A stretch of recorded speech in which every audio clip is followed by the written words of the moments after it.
All right, welcome everybody. It is Monday, and we are getting ready already in the month of March.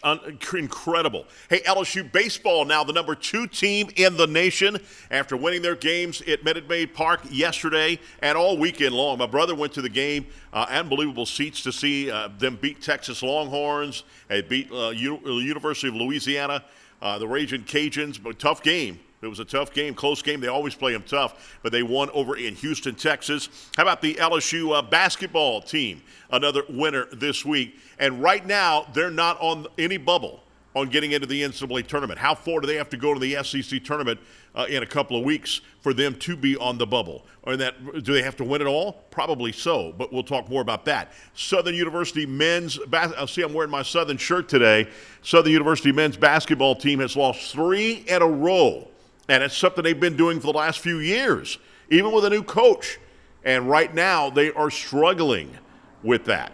They're not doing well. They've lost 3 games in a row, including 2 home games in a row, and that's nothing good. They've got their final home game on this Monday, March the 4th, so they'll do that coming up, of course, tonight. It's senior night there. So they got to win that game against FAMU. They beat them on the road over in Tallahassee earlier, but they've got to beat them. How about this? It is crazy, but football. Spring practice begins today in Tuscaloosa, Alabama, with a new coaching regime, and tomorrow LSU begins their spring practice already. We're talking spring football already. And we'll talk about LSU later on in the show. Brian Kelly talked to the media last week. We'll talk about that a little bit, what he means by this and that. So wherever you're listening to us, thank you so much for listening, whether you're watching us on, of course, Cox Cable right here on Pelican Sports TV. We have 5 times we air, Tuesdays at 11 a.m., Thursdays at 11 a.m., and 7 p.m., on Friday at 9 p.m., and on Saturdays at 8:30 p.m. at night. We have great sponsors like TJ Ribs, attorney Tony Clayton, who's also the West Baton Rouge district attorney, and we have the Ponchatoula Strawberry Festival, and we got a couple more that we're talking to, possibly maybe on next week. That would be nice if that is happening. We're going to talk LSU football coming up. We'll also talk LSU women's basketball coming up with Reed Darcy from The Advocate. We're going to talk with him as they get ready for the SEC tournament this week. Raging Cajun softball. They did something amazing yesterday in Oklahoma. We're going to talk about that. And Caitlin Clark breaks the all-time leading scoring record. And I see Alan shaking his head, and I know that a lot of LSU fans saying no, no, no. We're going to talk about that coming up right here later on in the show. Well, last week, the NFLPA brought out their report card when it comes to all of the teams and how they're being treated. The Saints come in at number 19 out of 32 teams. Now, some of this you look at, okay, not bad, but let's look at it. Treatment of facilities, treatment of families, got a D+. I guess they're not having enough company picnics and what have you and doing things of that nature. They get a D+. It's 20 out of 32 teams. How about food and cafeteria? They get an F. Now, I cover the Saints in the media, and I've gone to games, and with a great city like New Orleans with delicious food, it's amazing to me how they don't have the best food.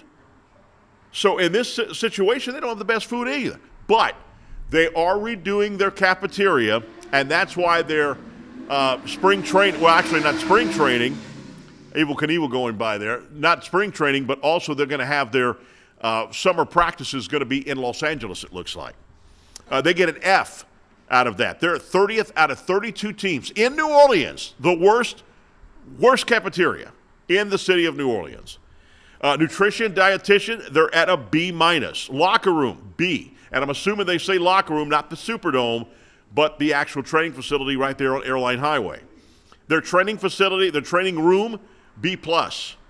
Their training staff, a B. Weight room, a B. 14th out of 32 teams. That's not bad. Strength and conditioning coach, A-. That's very good. Team travel, B. Now, here's the next 2 that I want to talk about, and this is the most important one. Ownership, B+. Gail Benson and her staff is graded out as a B+. And the Saints have been known to have some of the best front offices in the National Football League. They're a very good owner group with Tom Benson and with Gail Benson. And a lot of my friends from New Orleans will say, well, Tom Benson did this. He don't want to do that. Tom Benson has nothing to do with the Saints. He just talks to the president of the team and the general manager of the team. When Tom Benson first bought the Saints, he did not know what a first down was. I kid you not. He didn't know how many yards it goes to get a first down. But he began to be a football fan after that. But when it comes to decisions, that's what he leans on Loomis. That's when he leaned on the team president. That's what Elisha and all those guys. That's what they lean on those guys for. But ownership gets a B+, so Gail Benson still doing great. That's 11th out of 32 teams. I'll take that. But now here's the big one. Head coach Dennis Allen gets a B-. That's 29th out of 32 teams. And I'm telling you guys, I think it's playoff bust. It's playoff or bust for them this year. I do. I think it's playoff or bust. I think he is gone if he don't make the playoffs, and I think Loomis is probably going to resign or get fired at the end of this year. More than likely retire. I think they're going to let him go. He's been there a long time. He's won a lot of games as a general manager, but that's under the Peyton era. But I have a feeling that Loomis is going to call it quits after this year, and he's already talked about that. He's already talked about doing stuff like that. So with that being said, about Dennis Allen, the players don't fear him. And that's the thing. That's something you got to do. If you get in trouble, if you make a boneheaded play, something else of that nature, the first thing you hate to do is go to the sideline and meet the coach. Because if you do, the coach is going to kill you. He's going to get on you. He's going to chew you out, everything like that. And that's the way it goes. But the Saints players looks like they do not fear Dennis Allen at all. They don't respect him. And the reason I know they don't respect him is because of the fact is when the final game of the Atlanta Falcons, when they got that rushing touchdown for Williams instead of kneeling on it. And remember the Atlanta Falcons all went nuts and Arthur Blank came over there and jumped down Dennis Allen's throat. That made Dennis Allen look bad. That made him look bad trying to apologize then and try to apologize in the media. That made Saints fans upset. So Saints fans were upset, and then the Saints players were not happy about that. So he's not doing the things he's supposed to do. I wanted him to be the head coach of the Saints. I did. I wanted him to be the Saints coach. But at the same time, he's not progressing as that guy that's going to be the guy that's going to be the dictator that's going to be telling you what you did right and what you did wrong and getting his team straightened up. And if you can't have that, you're not going to win championships. You're not going to win championships. Look, the Miami coach, young-looking guy, dresses in warm-ups for the game and stuff like that. I watch the NFL Hard Knocks. They don't respect that guy. They like his mind for offensive plays and what have you, but I watch him when he says, hey, guys, you need to do this. They say, okay, coach, and then they do something else. It looks like an NBA team. You got to respect and you got to fear that guy. It's just like parenting. If you're, like I told you last week, if your kids don't fear you in some ways, then you lost them. You lost them. They'll do anything they want to do after that. They have to have some fear of you knowing that you're the dad, you're the mom. Man, I don't want to disappoint mom or dad. Bottom line. Now, this NFLPA rank was fun to watch, but at the same time, you can't really judge what's going on. Kansas City finished 31st out of 32 teams, but yet they won 3 Super Bowls out of 4 seasons. That's pretty impressive, but they finished 32. They don't like Lamar Hunt. They don't like the facilities. They were supposed to do a new training facility, didn't do it. They're promising things that they're not coming through with. But Andy Reid gets an A+. That's one of the top. That's the top score, and I think the second highest rank that he had in the NFL. The players love Andy Reid. The coaches and other teams love Andy Reid. Andy Reid is a genius when it comes to football, so he got an A+. The Miami Dolphins finished number 1. Great facilities, great management, great coach. They like the coach, everything else of that nature. Again, he's not going to be like a Bill Parcells. He's not going to be like a Sean Payton. He's not an authoritative, a figure for the Miami Dolphins. But they finished number 1. Jacksonville moved from 28th to number 5 with their facilities, and they're about to redo their stadium. At any moment, they're going to give their approval to redo their stadium, and they're going to build a state-of-the-art stadium there in Jacksonville. So, again, this NFLPA thing is great to watch and great to see how your team is doing. If you get facilities around you, that's what college is doing. College thinks if you have the best facilities, the best cafeteria, the best nutrition center, and what have you, you're going to win football games. That's how they're doing it. In the NFL, they don't do that way. In the NFL, they're not doing it the same way that college does. All right, when we come back, speaking of college, it's LSU time. LSU spring practice begins tomorrow. We'll talk about that when we come back. We're talking sports right here with Chris Powers on Pelican Sports TV. Back in a moment.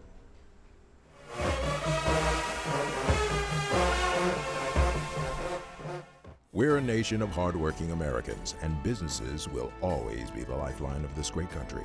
As a business owner, you understand the importance of your reputation. In times of uncertainty, you need a real lawyer who's serious about protecting you and your business. You need a problem solver. You need the law firm of Clayton and Fouget. Tony Clayton is a proven trial lawyer. He'll defend you and your business to the fullest extent of the law. Protect your investment and call the law firm of Clayton and Fouget today.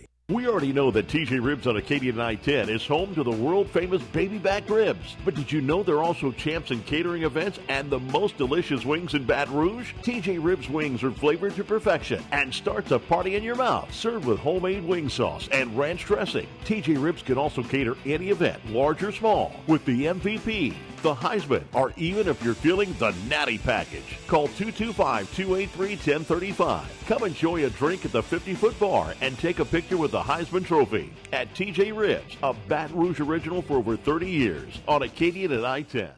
The 52nd Annual Ponchatoula Strawberry Festival is just around the corner, and the fun begins on Saturday, March 23rd for the Julian Dufresh Strawberry Day in the Park. There'll be a wing cook-off, car show, strawberry auction, bake-off, and more. Plenty of fun for the whole family. Then, the 52nd Annual Ponchatoula Strawberry Festival runs from Friday, April 12th to Sunday, April 14th with live music, and the parade is on Saturday, April 13th. Get involved in the egg toss and the always popular strawberry eating contest. Of course, get the best strawberries in the world, grown by local farmers. The biggest festival in the South, the 52nd Annual Ponchatoula Strawberry Festival, April 12th through 14th. We'll see you there.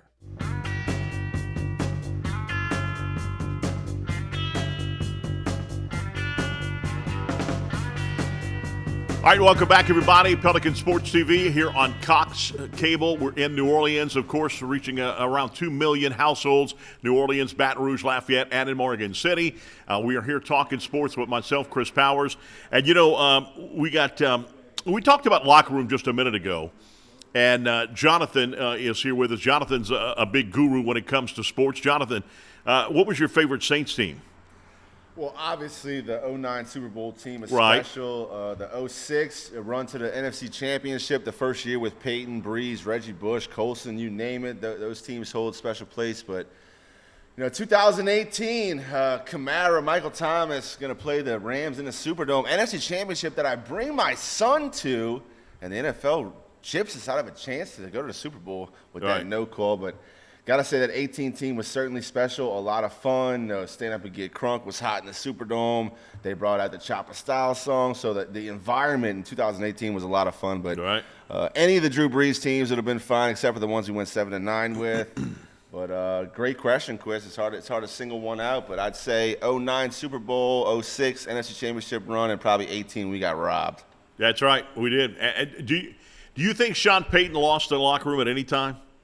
Payton had his thumb so tightly over that locker room. Right. If you disagreed, you found your way on a different roster, a la Brandon Cooks, a very talented receiver that just wanted a different role in the offense, and Sean Payton absolutely saw it a different way. And Brandon Cooks was jumping around. Look, nobody understood why Sean Payton let Jimmy Graham go to the Seattle Seahawks for a return for a center in Max Unger. And really, with the relationship that Sean Payton had with Mickey Loomis, the GM, there was never a chance of Sean Payton losing that locker room, because if you disagreed, you were finding yourself on another team. Right. I mean, even Darren Sproles, when they let Darren Sproles go, that was horrible. Yeah, and he regretted that in a long time. Well, let me tell you this story. It's a pretty Jim Mora. I cover the Saints game for Jim Mora era. And Jim Mora was there, and, of course, nobody crossed Jim Mora. I was in the locker room, and I think it was Dombrowski. I can't remember. It was a big offensive lineman. He was changing his socks, putting his socks on, about to put his shoes on. And we were in the locker room, and I sat there and was talking to him about their team was going in the wrong direction because it wouldn't go into the big days that Jim Mora had it. And so I'm talking to him. Little did I know, guess who was behind me, hiding behind me? Jim Mora. And Jim Mora was listening to Dombrowski's comments and what he had to say. And when Jim Dombrowski got finished saying something, this little Marine behind me came behind me and said, so that's what you think? What would you do differently, Jim? And he's going, and you ought to see his eyes. A big 6'5" guy's eyes got as big, like your daddy just walked in, looking at his Playboy magazines or something. Oh my goodness. I mean, so Jim Mora never lost the locker room. Mike Ditka had the locker room as tough as Mike Ditka was in those days during his older age.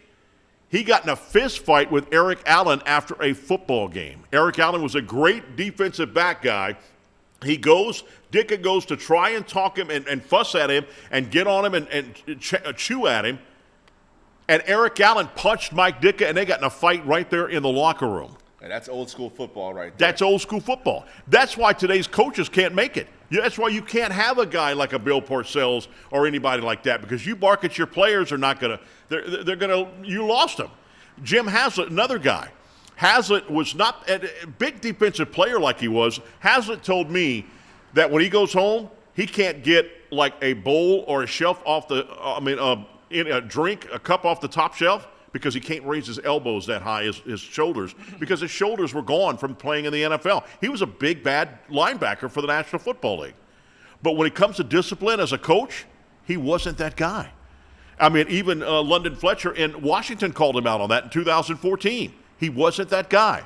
So what I'm saying about losing the locker room, when a coach loses a locker room, it's over. Last week, Brian Kelly said Matt House basically lost the locker room, that the players were not responding to him and going where they were supposed to. They were out of position every time. And Jonathan, I thought about that, and all the LSU fans went nuts. Why this LSU defense?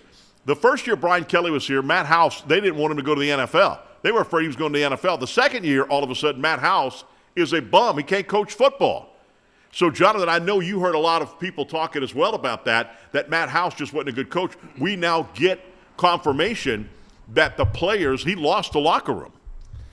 Well, Chris, you look at what Harold Perkins was able to do his freshman year, and he was a terror all over the field, right, especially rushing the quarterback. And you come back his sophomore year, you only think that Harold Perkins is going to do more than he did the previous season. And it just wasn't the result on the field. And, the obvious questions are they using Perkins wrong, and why are we giving up so many yards in the secondary? And look, Matt House had to deal with a situation where he's rebuilding secondary year after year, 2 years in a row. I think he did a great job in the transfer portal that first year he came in with Brian Kelly. But, yeah, when you lose a locker room, look, and there's some questions about the Saints locker room with Dennis Allen. That Jameis Winston stunt, they're still talking about all over social media, right, when he called that handoff when it should have been the victory formation.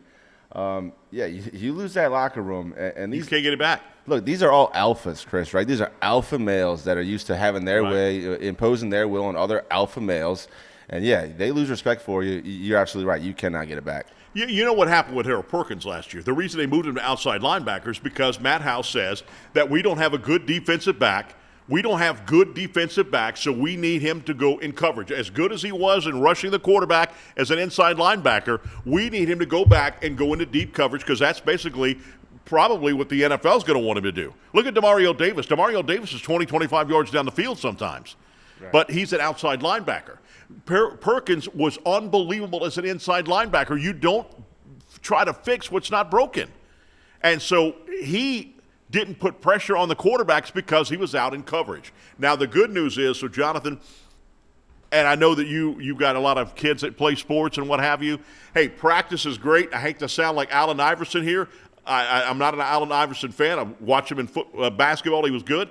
Practice, y'all? Y'all talking about practice? That's what he said. Well, guess what? As a practice, you want to get your timing down. You want to get in shape and what have you.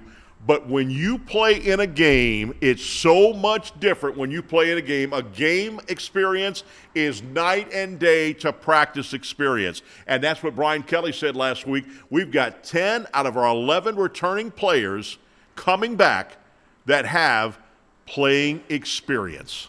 Yeah, for good, bad, or indifferent, you go with the guys that have experience over the guys that have no experience. I mean, you haven't won a lot of football games, especially at a new level. You're transferring from high school to college. The only way you get that confidence, Chris, is at practice. You get the reps. You know you've done the work. Confidence breeds success. Success breeds confidence. But if you haven't won the games, you haven't. You need to put in the work on the practice field, or you're not going to be ready for that game situation. But you talked about it.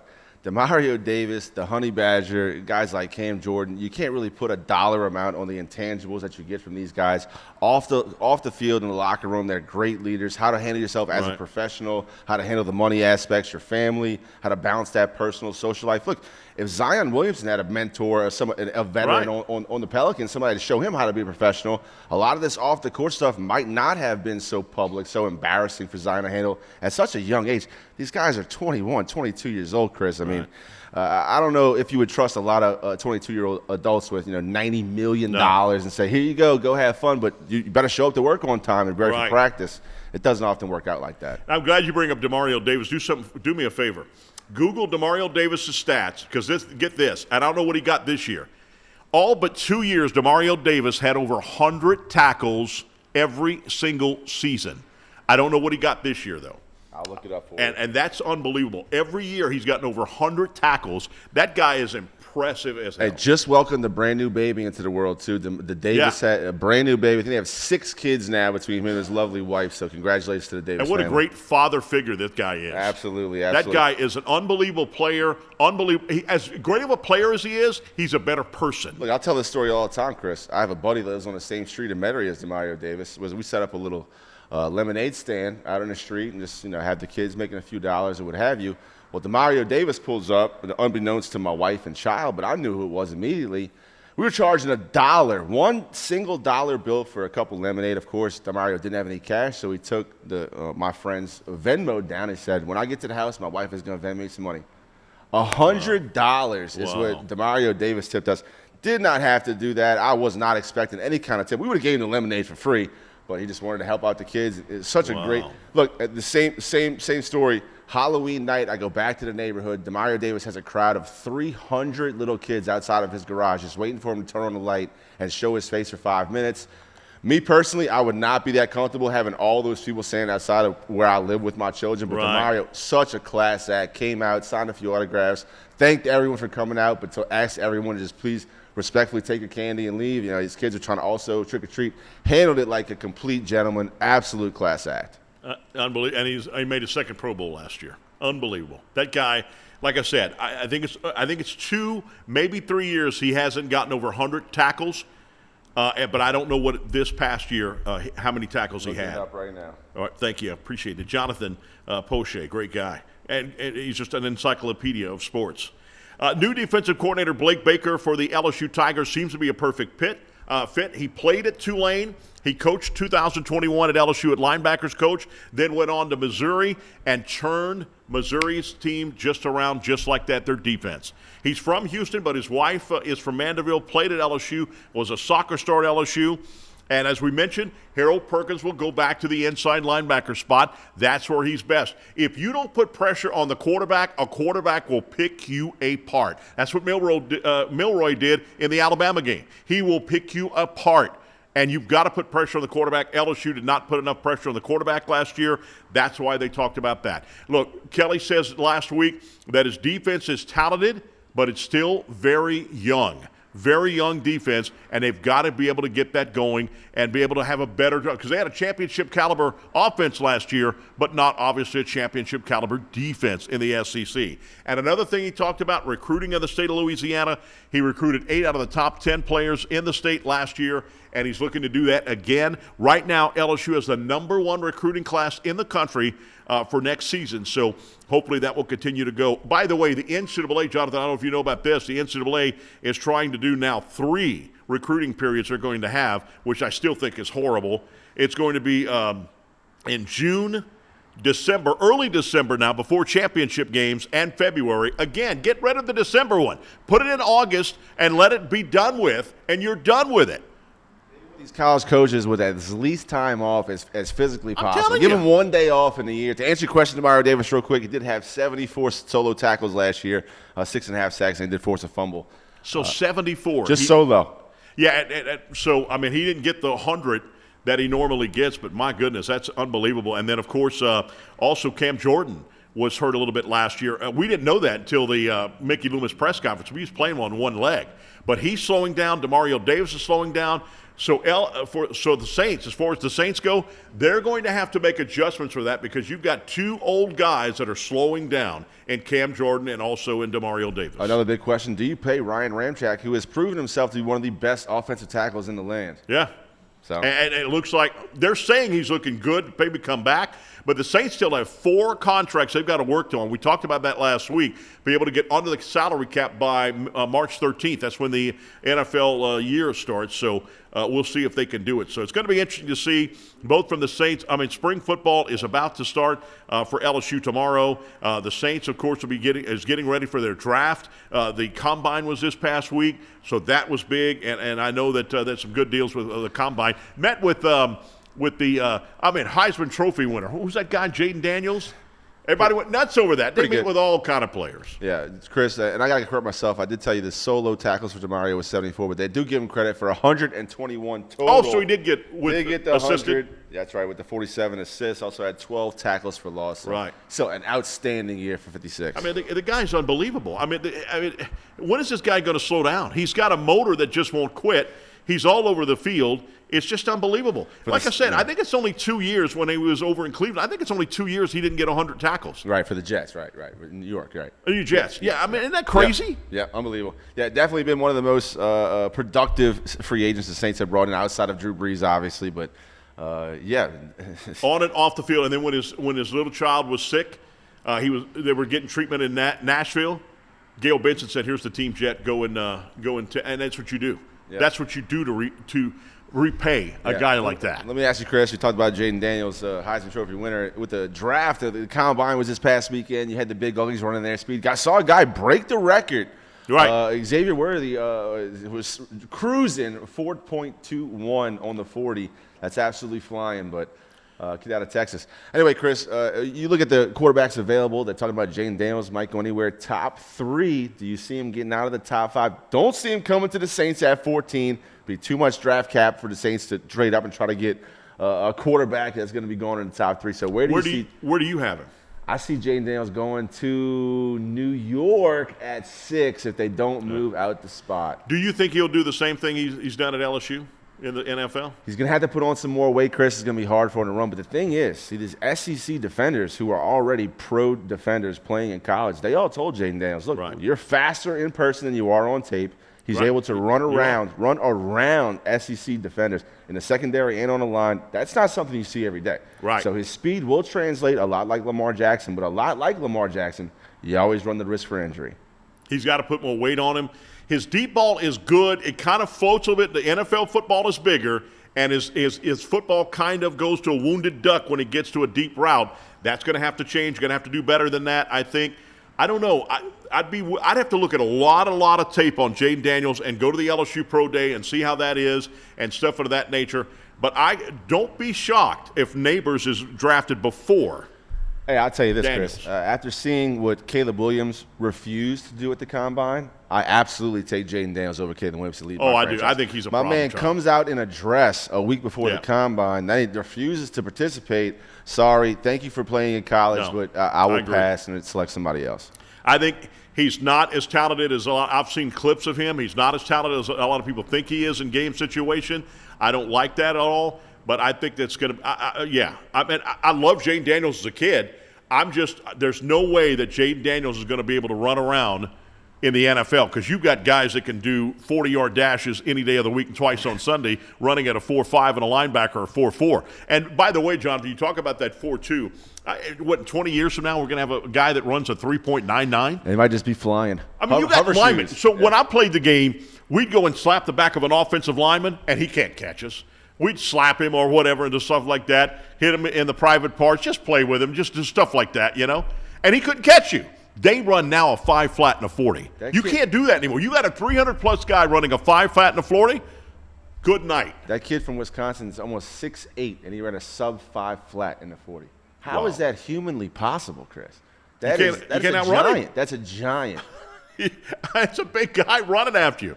No way. No way. So look, Jonathan and I are already getting into football, and we're what 7 months away, 8 months away, 7 months away. We can't wait for football already. Unbelievable. All right, when we come back, we've got Lady Tigers getting ready for the SEC tournament. They're going to South Carolina. We're going to bring on Reed Dorsey, the advocate beat writer for the LSU Lady Tigers. We'll do that when we come back. We're talking sports with me, Chris Powers, right here on Pelican Sports TV.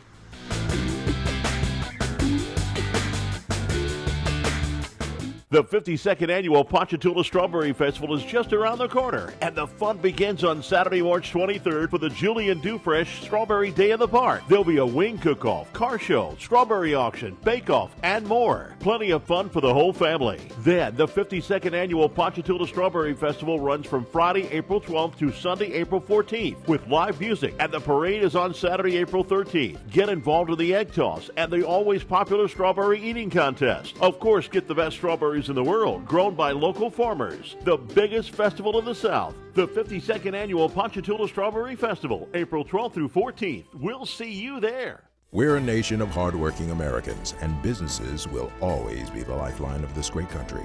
As a business owner, you understand the importance of your reputation. In times of uncertainty, you need a real lawyer who's serious about protecting you and your business. You need a problem solver. You need the law firm of Clayton and Fouger. Tony Clayton is a proven trial lawyer. He'll defend you and your business to the fullest extent of the law. Protect your investment and call the law firm of Clayton and Fouger today. We already know that TJ Ribs on Acadian I-10 is home to the world-famous baby back ribs. But did you know they're also champs in catering events and the most delicious wings in Baton Rouge? TJ Ribs wings are flavored to perfection and starts a party in your mouth. Served with homemade wing sauce and ranch dressing. TJ Ribs can also cater any event, large or small, with the MVP, the Heisman, or even if you're feeling the Natty Package. Call 225-283-1035. Come enjoy a drink at the 50-foot bar and take a picture with the Heisman Trophy at TJ Ribs, a Baton Rouge original for over 30 years on Acadian and I-10.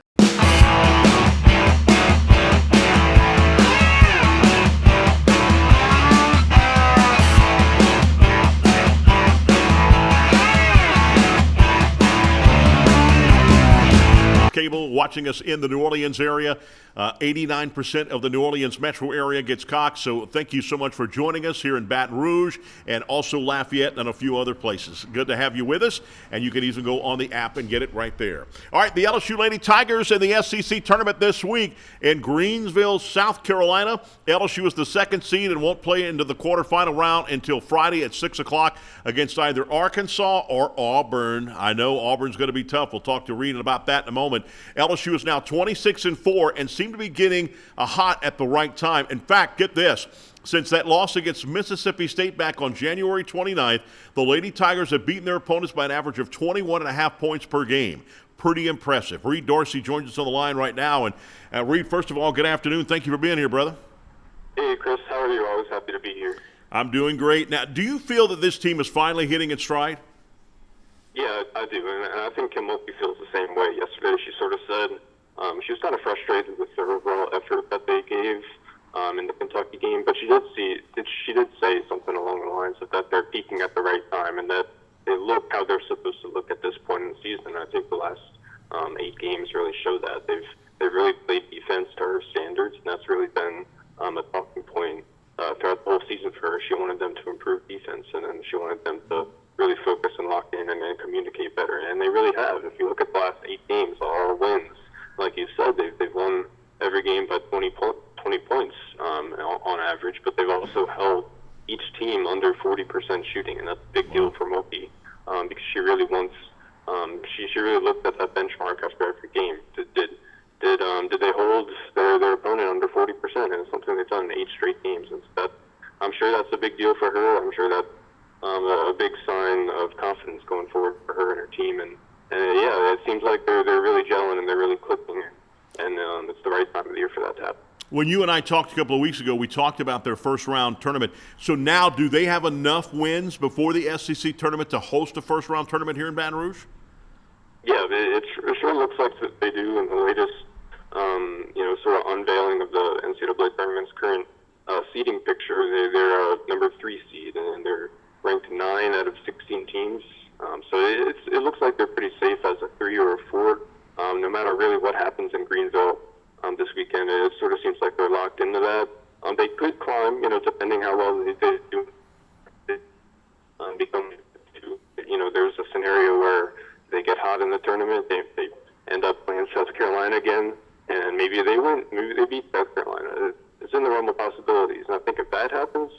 then they can climb. But if that doesn't happen, I still think they're pretty locked into those top 16 seeds, which mean they would host tournament games for the third straight year. Wow. So do you think they can climb as high as a number 1, or it'd be a number 2? I think it'd be a number 2. Number 1's a lot to ask. But again, maybe they beat South Carolina. It could happen, and then they'll most certainly move up a good bit. So I'm not totally sure, but we'll see. Rebecca, I don't know if you saw that. Rebecca Lobo this week on the deal had LSU in her picks for the Final Four. Had South Carolina was not in there. I was kind of shocked by that. So I guess she has LSU beating South Carolina in the tournament and maybe in the SEC tournament, and then maybe South Carolina losing again somewhere. When you look at their team, they're not number 1 in offense. LSU's number 1 in offense as far as, stats go for that. And when you look at LSU has their 5 starters averaging double figures in scoring. South Carolina has that as well, but 2 of their players are right there at 10 points per ball game on the line. So South Carolina's bench is deeper, and LSU led that game the whole way basically until the very end. And yesterday, South Carolina's win over Tennessee wasn't unbelievable like LSU's was. LSU pulled away and won by, I think, 15 points in that game at Tennessee. But I think they have a shot of possibly beating a South Carolina team. Oh, yeah, absolutely. I think their game back in January really showed that they're not that far away from South Carolina. The numbers might look, the more you look at the numbers, the more South Carolina is just going to stick out, from everybody else and stand out from the pack. But LSU proved it. They played South Carolina. They went toe-to-toe. They controlled most of that game. And they sort of fizzled out at the end, and that's how they lost. But, yeah, I think LSU can absolutely beat South Carolina if they meet in the SEC tournament and if they meet in the NCAA tournament. I think that's something that could actually that could absolutely happen. So yeah, South Carolina, they're deeper. They're a little more cohesive. I think the pieces that they have fit a lot better than LSU's pieces. But LSU overall, they have more talent. They have more top-end talent. They have more players who can sort of create their own shot, get their own bucket, and score 20 points a game. But so it's a good matchup. It'll be interesting to see how they meet if they do in a tournament game in a high stakes tournament game. But yeah, they can absolutely beat South Carolina. It's just it comes down to who's gonna get more from their top players, their best players. Yeah, and if that's the case, if they meet in that championship game at 3:00 on Sunday, the game will be on ESPN. You'll be there covering the Tigers, of course. But what a game that would be! Of course, you're going to get an unbelievable amount of South Carolina people that will be there, fans that will be there, huh? Yeah. So the first time they met is in Baton Rouge. A big LSU crowd, and then next time I guess it'll be a big South Carolina crowd. So I'm rooting for it. I'm keeping my fingers crossed. I'd love to see that. So hopefully we get it. Yeah, that would be unbelievable for the SEC, for everybody, if those two teams play. But, man, Reed, and I know you think that same way, if we play in that quarterfinal round, if Auburn beats their team, takes care of business against Arkansas, we play Auburn, and we've struggled against Auburn. We've lost that first game, and then we barely beat them by 5 points that second game. Auburn's a tough team to get past. Yes, Auburn's a tough matchup. They really match up well with LSU. I think they do a good job, contesting Angel Reese and Nisa Mora around the rim. They've got so much length and strength and physicality. They're really all a really big team. And LSU has struggled against them because they've struggled to get Angel Reese and Nisa Mora really the ball in the post against them. And that's really the foundation of their offense. That's really what Kim Mulkey wants to do on every possession, and Auburn does a good job preventing them from doing that. So, yeah, it's a tough matchup.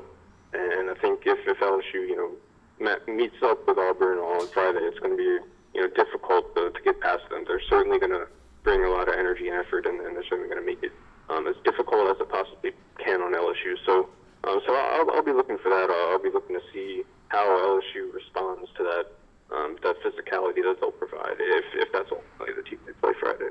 Right. So we talked about that. Last time, Van Lith finally hitting her stride as the two guard. You said that she rathers the two guard instead of the point guard, and so she's looking better. She had a big game against Tennessee on the road. She's got a sweet left-handed shot. I mean, it's a great softball shot. and she looked a lot better. She's looking a lot better. I noticed she did walk yesterday. But talk about Van Lith and how she is getting better as time goes on. Yeah, she scored 15 points in 3 straight games. That's big for her. She's a scorer. That's what she does. That's what she is best at. She's best at going downhill, attacking the rim, getting to the free throw line, finishing through contact, and then hitting outside shots as a complement to that. So that's really what she's best at, where she's most comfortable. And LSU made kind of a small tweak to their rotations at some point in February. They started playing last year Boa, their reserve point guard, at the same time as Haley Van Lith more often. They started giving them more minutes together. And what that did was it allowed Haley Van Lith to play more of the off-guard spot. It allowed her to spend more time in that complementary role, and it gave Boa all of the primary ball handling duties, like the table setting duties of the offense. So I think that really it helped her a little bit. It made her more comfortable and more confident, and it allowed her to be more of what she's naturally good at, which is just complementary scoring. And I think you've seen that in the last 3 games. She's also one of the most experienced players on the team. She's gone through NCAA tournament runs before, so she knows what it takes to make it to the Final Four, to up your play in March. And so I think having that extra element that LSU would have, her confidence, her scoring, is something that they're going to need come March, because they're going to need all five of their starters to be at their best in these games. No question about that. Now, freshman Michaela Williams didn't play yesterday with a little foot injury. How serious is she right now? Not serious at all. So Kim Mulkey said it's sort of like a nagging plantar fasciitis type of deal. Mulkey said she could have played yesterday if she really needed her to, but they're just trying to get her some rest and to get ready for the postseason games. I think she'll probably suit up on Friday in the tournament. It's just some sort of injury management type of deal. It's more of a precautionary measure. So there's nothing serious. It won't keep her out too long. Even if it does keep her out of the SEC tournament, it won't keep her out of the NCAA tournament. So I don't think it's anything to be concerned about. Right. All right. So, and we mentioned they will play Friday at 6 p.m. against either Arkansas or Auburn, like you were saying. Now, Van Lith and also Reese walked yesterday in senior activities. Kim Mulkey last week told you guys that she said that Reese said she was going to play 2 years in Baton Rouge. Van Lith said she was going to play 1 year in Baton Rouge. Is there any chance they change their mind and come back? Obviously, with Reese looking at that, knowing that Caitlin Clark will be the number 1 player in the WNBA draft. Some say that Reese could have went maybe as high as number 4, maybe. So, is there any chance either one of them changes their mind and comes back to LSU next year with their extra year of eligibility? There is a chance. I don't think either of them have made final decisions yet. They said they won't decide until the end of the season. We've seen other players around the country. They've sort of made their decisions already. Like Caitlin Clark already made hers. UConn guard Paige Becker, she already announced that she's coming back. And Stanford's center Cameron Brink, she sort of alluded to her coming back, maybe going pro, but she gave a little bit more of an update than Angel Reese and Haley Van Lith did. I think as it stands right now, Kim Mulkey is really expecting them to go pro, but it's something that isn't set in stone yet. Could change. I just don't think that Kim Mulkey is expecting it to change. I think she's expecting them to both ultimately decide to go pro and take their careers professionally. I think that's what she's expecting. I think that's what they're planning for, and I think that's ultimately what probably will happen at the end of the season. But like you said, it's not set in stone, so it could change. But we'll have to see. We'll have to wait until the end of the season. Pretty cool to see Shaq yesterday. Shaquille O'Neal walking Angel Reese on the court with Angel Reese's mom. Shaq has become a big Angel Reese fan. Yeah, the relationship is pretty cool. When Angel missed that time earlier in the season, she said she really leaned on Shaq throughout that period of time, just getting advice from him, getting guidance from him to sort of get that mentorship from him, and he's really taken her under the wing. She said, she's got a great relationship with him. So yeah, I was expecting to see him yesterday, but it was pretty cool to see him back in the PMAC and see him accompanying Angel Reese like that. I think it's pretty cool to see those two eras of LSU basketball sort of connecting and bridging that gap, and then being under the same roof at the same time. So it's pretty cool to see him there. I right at 6 foot tall, but standing next to him, I got a picture with Shaq. Makes me look like I'm 5'4", and all that. And believe it or not, Shaq is not the biggest guy I've ever met. The biggest guy I ever met was Andre the Giant. That's cool. That's cool. That guy put his fist around my face, and his whole fist covered my whole face. Yeah, he probably put his whole hand around your skull. Andre the Giant, Yeah, he was huge, but Shaq is huge, man, and such a great guy. Shaq is great. He's pro LSU big time. He's just a nice guy altogether. He and I, as big as we are, we got on the elevator together at Guarantee Media, and he said, "You think we should be on the elevator at the same time?" We both laughed at each other and what have you. He's such a great guy, man. Yeah. Kim Mulkey really pointed out after the game. She said the phrasing that I really liked. She said that he's a good ambassador for the game and a good ambassador for LSU. I think he really embraces LSU and Baton Rouge and his time here that he spent. So yeah, it was cool to see him. It's always cool to see him back. And yeah, like you said, he's a larger than life figure. He's one of a kind, and it's good that LSU sort of has him to represent the school. No question about that. Now, let me ask you, was there any buzz yesterday? Obviously, with Caitlin Clark breaking Pistol Pete's record, was any buzz around LSU yesterday during that game? Yeah, a little bit. I was keeping an eye on that game throughout the first half of the LSU game, and Caitlin Clark did it. She scored her 18th point, which is all she needed. She did it really right before halftime of that game against Ohio State. Yeah, it's something that's gotten a lot of attention in recent weeks. You know, it's been a big conversation point because this record, I think Pete Maravich's record, he still has the record. It's not going anywhere. The records are separate according to the NCAA. Right. You know, the men's record and the women's record. He still has it, but it's still significant because Caitlin Clark is the first Division I player at the NCAA level in 54 years to really outscore Pete. And I think if you just like talking to people around town, Baton Rouge, like the sense that I've gotten is that people really they take a lot of pride in that record, and they take a lot of pride in Pete Maravich. So it's always interesting, and it's always fun for me to look back at the history of it and look back at some of the things Pistol Pete did, and just see the pride that people take in him, and have that conversation, around him and what his record really means. So I think, it's a cool story. It's really fun.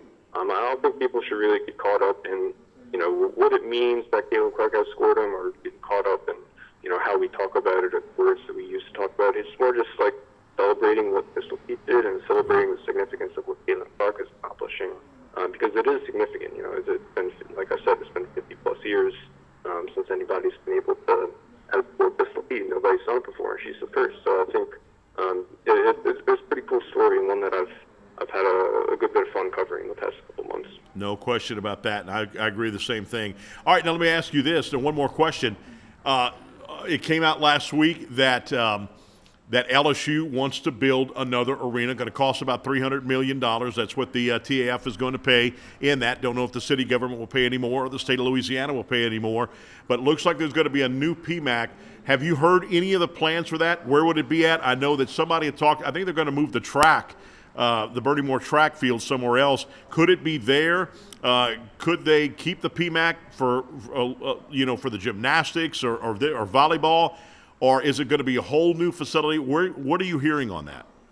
I think it's still in its very, very early stages. We're still really at the start of this. Kim Mulkey, ever since she won that championship last April, she's really made a point of pushing for this new arena because she really thinks the PMAC could use some TLC at the very least. Yeah. Or they could really build a whole new building because the PMAC, it's old. It hasn't really been updated in quite some time. So right. It's something that, the wheels are just starting to turn. And then Kim Mulkey, who's really, like I said, she's really started pushing for it and talking about it. She's made sure to mention that LSU could also use a new natatorium. It could use a new track facility as well. So I think it's more going to be a reimagining of that whole part of campus, the natatorium, the PMAC, and the track.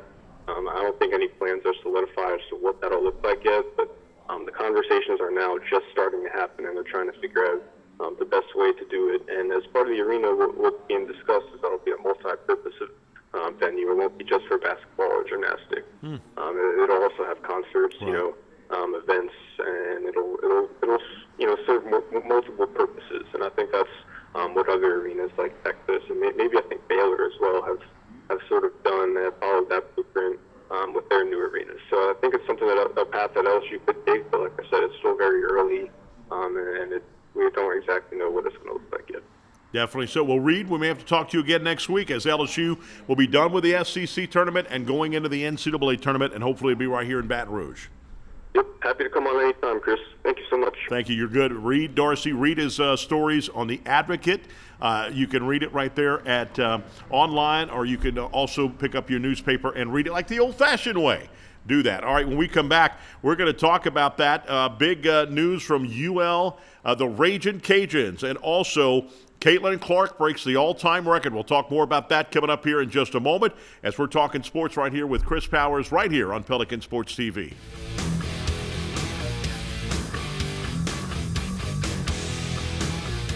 We already know that TJ Ribs on Acadian I-10 is home to the world-famous baby back ribs. But did you know they're also champs in catering events and the most delicious wings in Baton Rouge? TJ Ribs wings are flavored to perfection and starts a party in your mouth. Served with homemade wing sauce and ranch dressing. TJ Ribs can also cater any event, large or small, with the MVP, the Heisman, or even if you're feeling the Natty Package. Call 225-283-1035. Come enjoy a drink at the 50-foot bar and take a picture with the Heisman Trophy at TJ Ribs, a Baton Rouge original for over 30 years on Acadian and I-10.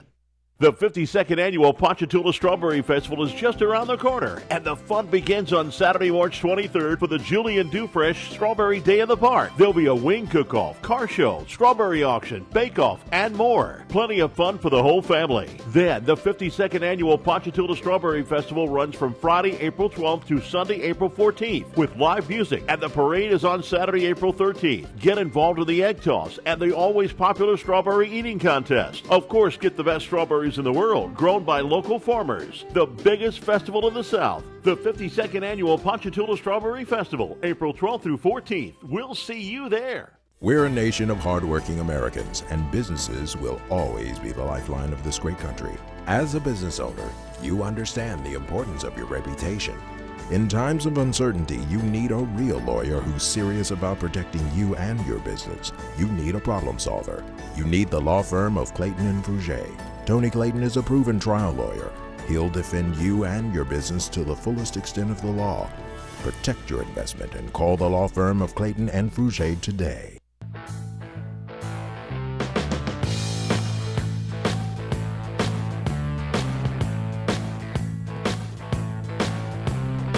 All right, welcome back, everybody. Whether you're watching us on Cox Cable, or you're watching us on the app or the YouTube channel, thanks so much for being with us.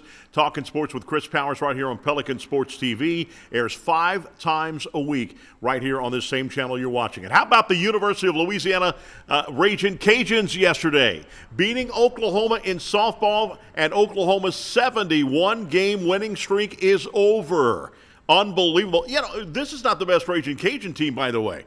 They're 10-12, and they've lost to number 22 Baylor, number 12 Stanford, number 2 Texas, and they were beaten 8-0 by number 1 Oklahoma on Saturday. But yesterday, they snapped the longest winning streak in college softball history by winning it yesterday in 8 innings, by the way. Unbelievable. You know, people, it's just unbelievable what this team does. I mean, I know they play in the Sun Belt, but let me tell you, the Ragin' Cajuns have made the NCAA tournament for 32 years in a row since 1990. The only year they didn't make it was 2020 when the season got canceled because of COVID. They've made it every single year since 1990. That is impressive. Unbelievable. Now, their record will get better when they play the Sun Belt. They'll win the Sun Belt again, more than likely, make it back to the NCAA tournament, probably host a first round, I guess. Remember, they beat LSU last year at Tiger Park. They came into the LSU Regional and beat LSU and went on to the Super Regionals to lose that. But they've been in the College World Series, the softball, for 6 times in their history. How about this? Speaking of LSU, the Lady Tigers are now the only undefeated team left in the nation, 19-0. They are number 1. Well, they're not number 1. We don't know what the rankings are coming out this week.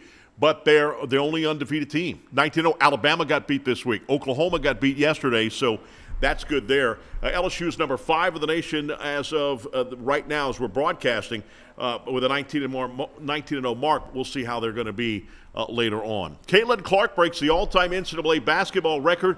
And yes, like Reed just said, they're going to separate it. It'll be the women's and it'll be the men's. We all know LSU fans and Pete's family also come out. Pete Maravich came out and said, look, it's apples and oranges. We understand that. Different competition. And also with that, Pete Maravich didn't have the three-point line.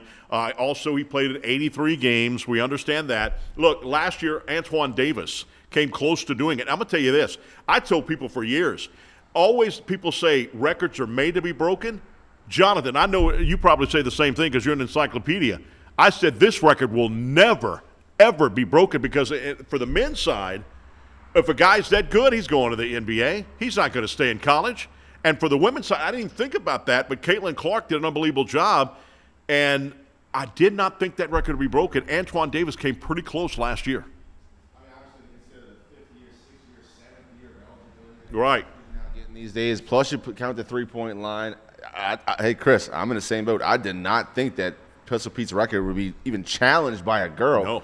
But the level of play with these women has been so good as of late. It's not just because of social media and there's a lot of personalities on and off the court. I mean, the product on the court is certainly elevated to where it was even 5 years ago.